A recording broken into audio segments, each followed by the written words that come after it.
Today, Zion Adar is the Yortzeit, so to speak, of Moshe Rabbeinu. Chazal say, as mispar Yamecha Amalei, that Moshe was born on Zion Adar and he passed away on Zion Adar.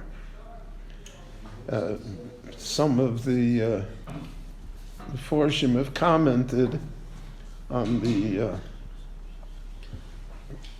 the incident that I discussed over the past few days, that in this week's Parsha, tetzava, Moshe Rabbeinu's name does not appear. And they have said that that is not necessarily a coincidence, because most of the years, when it is not a leap year,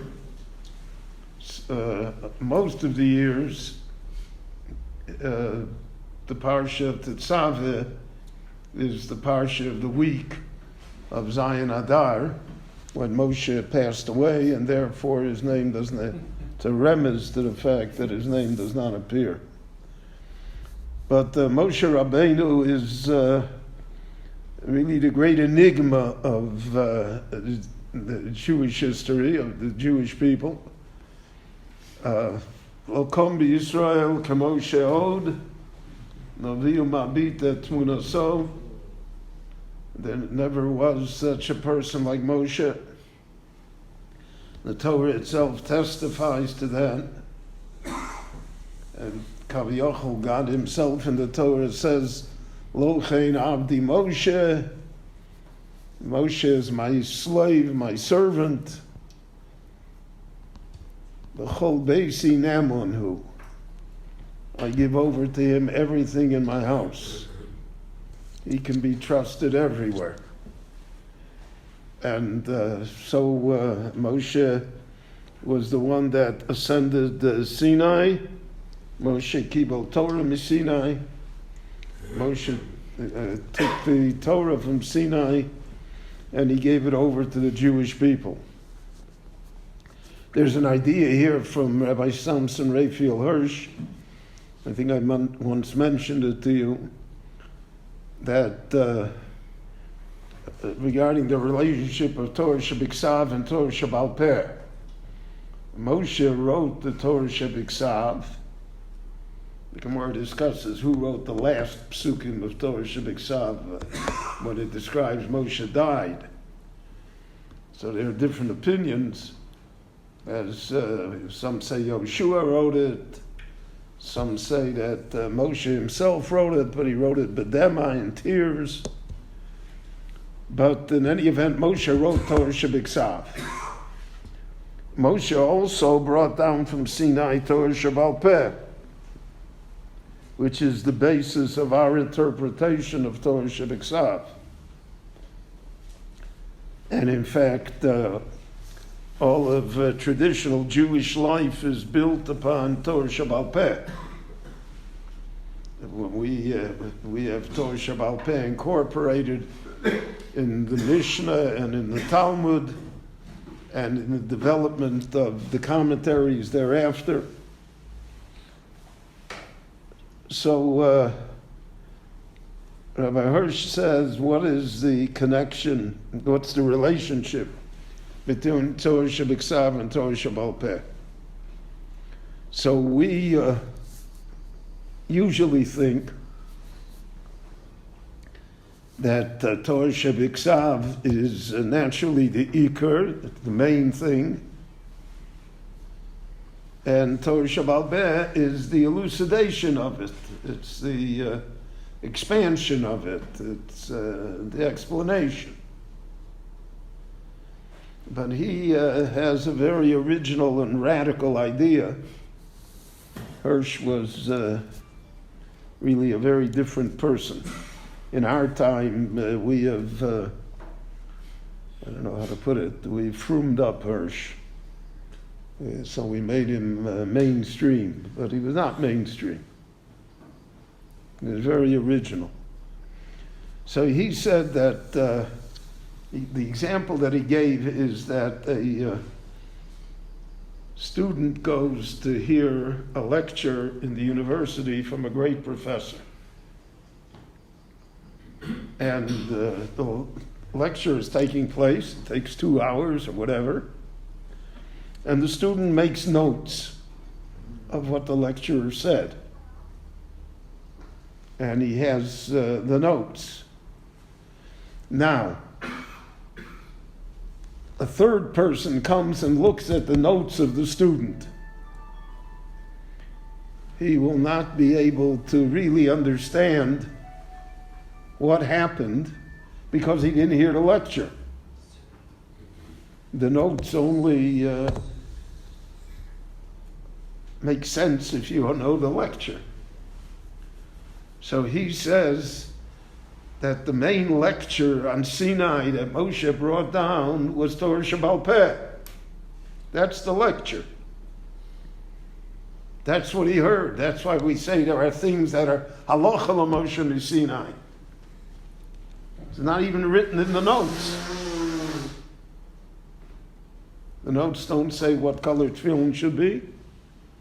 The notes don't even describe what tefillin are. The totafos beinenecha, what, where. But if you heard the lecture, that was all explained. So Torah Shabiksav are the notes, and Torah Shebaal Peh was the lecture itself.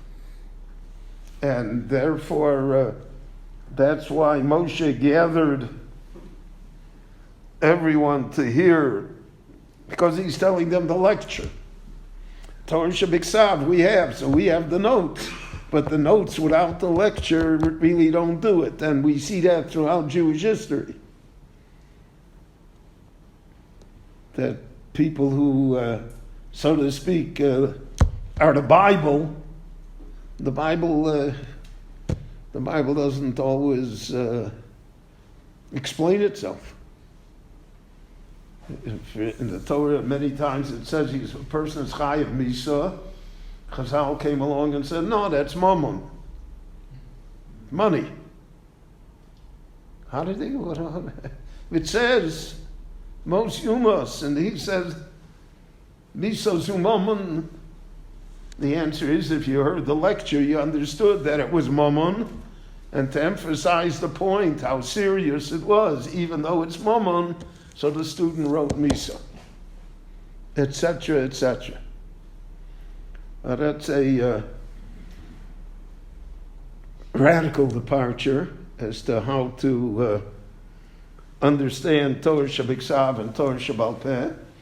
But I'm sure as you will contemplate this for the next 24 hours, I think it will resonate within you. I think it'll strengthen your understanding of how Chazal dealt with all of these matters. Because Chazal heard the lecture. And the Gemara is the lecture. And the Chumash, so to speak, are the notes. In any event, so Moshe, that's Moshe's Torah. Moshe is the Torah Shebaal Peh, and Moshe is the Torah Shabiksav. And that's why it says in Pirkei Avos, Moshe kibel Torah misinai u'masor liYoshua. He gave the Torah to Yoshua. He didn't give the Torah to Yoshua. He gave the Torah to the whole Jewish people. Everybody had, everybody had a scroll. The Torah Shebaal Peh he gave to Yoshua. He explained how they got to it. And that's what Yoshua gave to the Skenim, and the Skenim to the Nevi'im, and the Nevi'im to Anshe Knesses Hagdolah, and the Anshe Knesses Hagdolah gave it to the Tanoim, to the Amoraim, to us today, so that we would have an understanding of what the Torah teaches us and what the Torah stands for, and it's not only its halachas, but its value system as well. The Meforshim say that when you read the Torah, there's a halacha not only how the letters should be made, but there are halachas on the white spaces. How big they should be, how to paragraph it. Why do we need that? Because that teaches us also that in the written Torah, the white spaces also tell us something. They also indicate something. And that's what the Gemara means, that Moshe Rabbeinu saw Rabbi Akiva, and so Moshe Rabbeinu asked, how come certain letters, Shatnei's gates, Shin, Ayin, Tes, Nun, Zayin, Gimel, Tzadi, those letters have crowns to them. The Sefer Torah has to have crowns to them. So what are the crowns? So Moshe said, what are the crowns? And so the rabbanu Shalom Kaviyachol showed him, this is what the Medrash said, showed him Rabbi Akiva explained the drushes, what Chazal could say from the crowns that were attached to the letters. So it would be like in our time, exclamation points, la'avdil. So if you say something, you want to make an exclamation point, at the end it reads one way. And if you make a question mark at the end, it reads another way. And if you made a quotation mark at the end, it reads a third way. So the crowns tell us how to read it. What the lecture, so to speak, was. So that's Moshe Rabbeinu. Only Moshe Rabbeinu could do that. And that's why Moshe ad Moshe, there's no Moshe. There's no equal. And so he's the Av Kol HaNeviim, to those that came before him, to those who came after him. But the main title is the fact that he remains Rabbeinu. He's our Rebbe. He teaches us every day. And therefore, the Meforshim say, V'lo yoda ish mekom kvuroso. Nobody knows where Moshe is buried, because he's not buried. Moshe emes, Toroso emes. He's always here with us.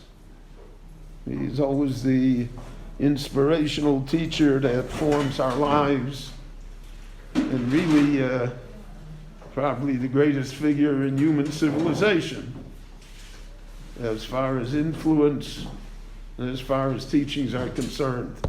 So today we mark the Yortzeit, and Moshe still exists within us.